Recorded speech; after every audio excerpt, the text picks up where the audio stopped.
Today's video is about how to draw horses. I've got a little sketch here I did of a foal in the New Forest a year or so ago in Matley Wood, if you're interested. I've drawn it onto a piece of paper I'd previously coloured with acrylic, actually, just wiped over a bit of raw sienna with a tiny bit of cadmium red in it too. I just prepared that page because I often draw in that colour, and it seemed appropriate as actually the colour of the paper is very much the colour of the little horse.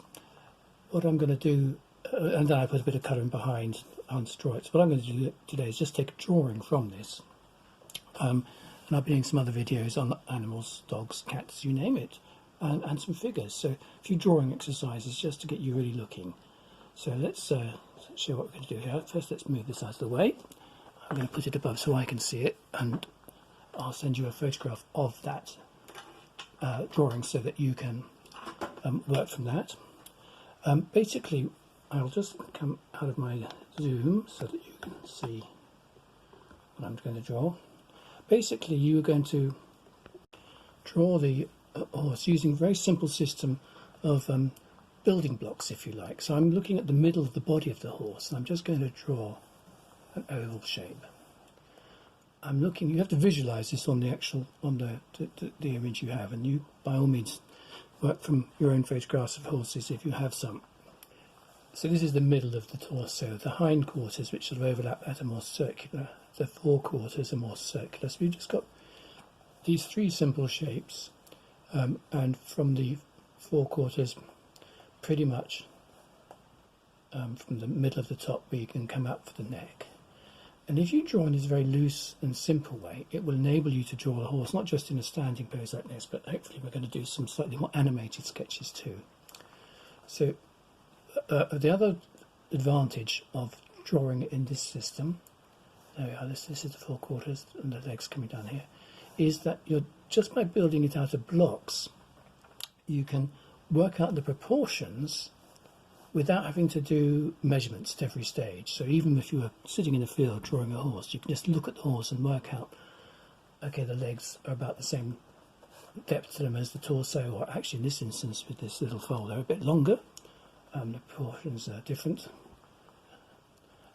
So we can work out the basic shapes with this very simple planning. I'm just doing this sort of tapering shapes here for where the legs are going to go, and working out the space between them. So I've got a very simple plan here. Let's zoom in a bit further so you can see more what I'm doing.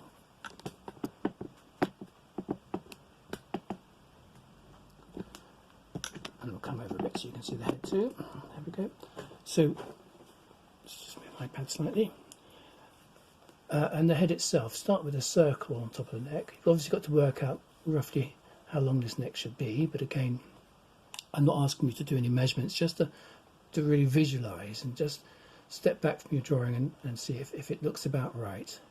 If it doesn't look right and you really don't know how to get the proportions, by all means you could then compare. And it's very simple to just take a pencil and say, well, if that's the depth of the body, it's about the same as from the middle of the chest to the middle of the head, or whatever it might be. Now, I'm not giving you any specifics here because all these proportions change in every position an animal takes, so it's all about visualisation. And then with a horse, you can draw a sort of flower pot shape for the shape of the face here, for the nose and so on. So we've got a little step here, and the pony here we've got the ears upright. So let's go back to the withers here, which is really the sort of middle of the shoulder blades. The actual shoulder of a horse is here. And if you were to look at the skeleton, I've actually got something that shows this.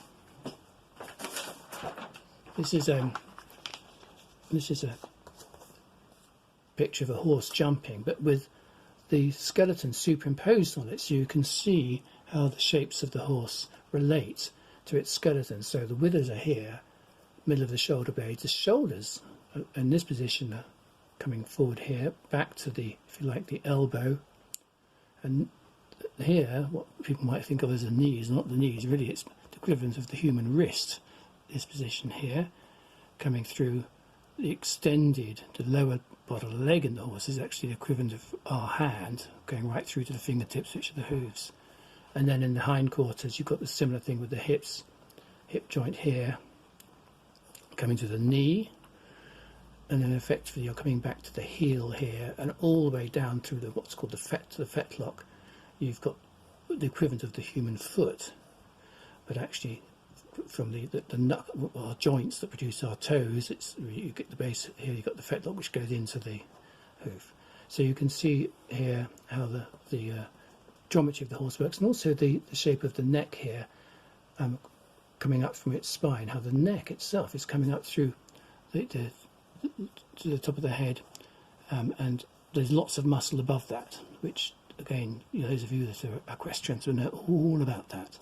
But if you understand this sort of basic anatomy, it really does help when you come to sketch. So let's come back to ours. We have got, if you like, I describe it as the elbow here, and at every joint I'm just going to draw a little circle to represent where that joint's going, and I'm just working off my sketch here.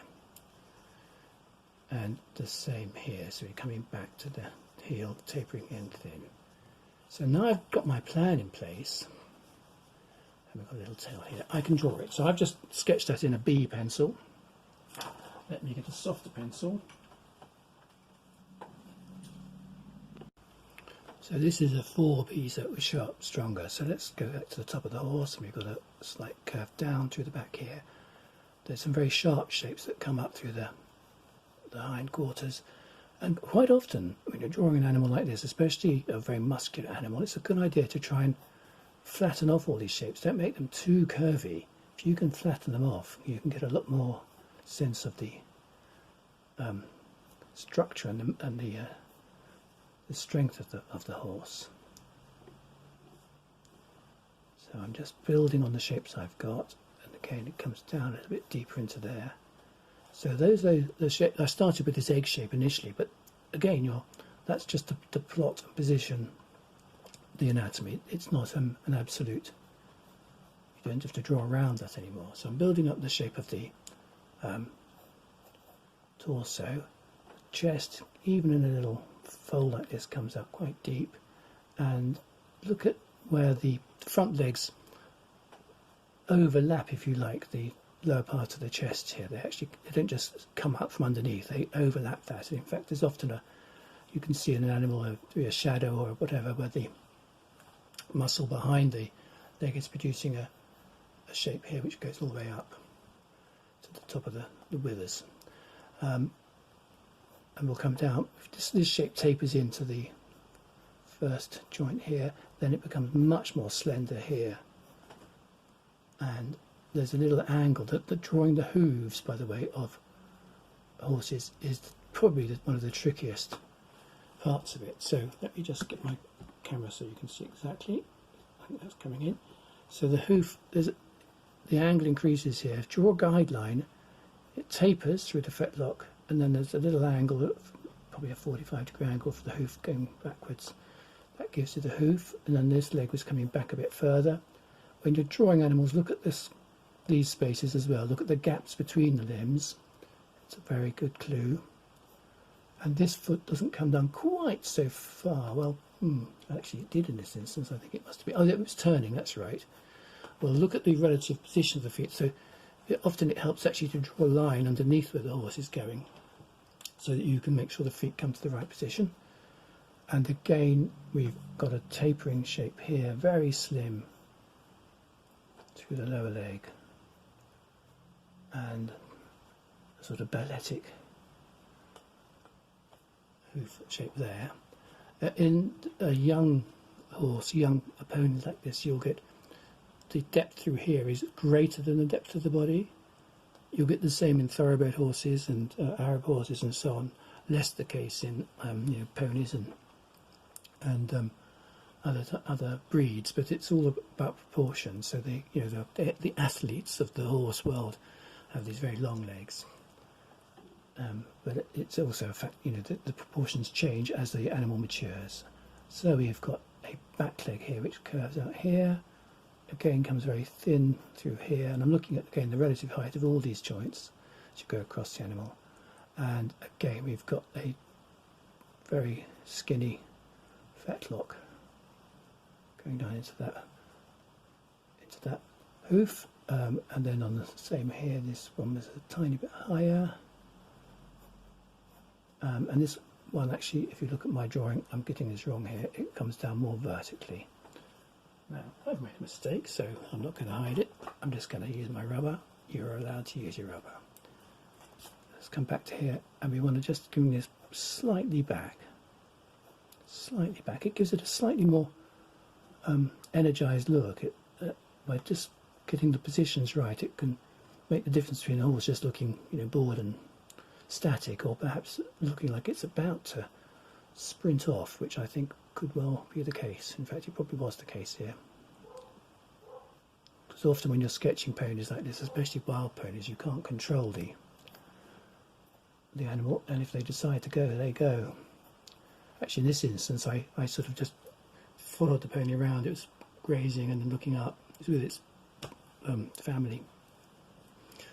And you find if you lose one position on it, it will come back to that position when it's relaxed. So just be patient. So let's go back to the neck, meeting in the chest halfway down here. So about halfway from here and here is where the neck meets the chest, perhaps a tiny bit higher than halfway, and a gentle curve through to the withers here. Get the tape and the proportions of the neck right, and then you can come into the rest of it. And when you've got this basic shape that I've given you, it's much easier then to look at the detail of the actual shape of the muzzle and the shape of the mouth and the shape of the other little features. And come back into here, slight modification. I was just reducing that by a fraction of my first line. And then the ears, which are curving. And then we've got a little sort of short, sticky up mane. And there's just enough, the head was just turned enough for me to see a bit of the eye here, coming into this little step of the forehead. So one pony. Did you get it right? Let's just do that, and a little forelock there as well if you like. Sometimes they just have little sticky up bits of hair, and I've just got to tidy that up. And again, this technique, because it's drawn so loosely, it doesn't matter whether you make mistakes. I can go back now and take away that original oval shape, just tidy it up a bit. If I was going to paint it, for example, which I might just do, maybe that'd be the next lesson. But there we are, one pony. And in fact, when I was drawing this pony, there was lovely sunlight. It was early in the morning, long shadows, and the shadows are very diagonal. They're feeding off a pony like this and producing this lovely diagram on the ground, which again, you've got the drawing I did, copy of it. You can see this, and you can make a very clear, sharp shadow on the ground, which was why I drew it. And it puts it into context, and because of where it was in this little clearing, again there's this line of trees coming through here, but again you can put the pony in another position entirely. So there we are, one pony ready to jump into action, and then perhaps you can join me on the next video, and I will draw you a deer. I'm going to draw you a dog too. Watch this space. Thank you very much.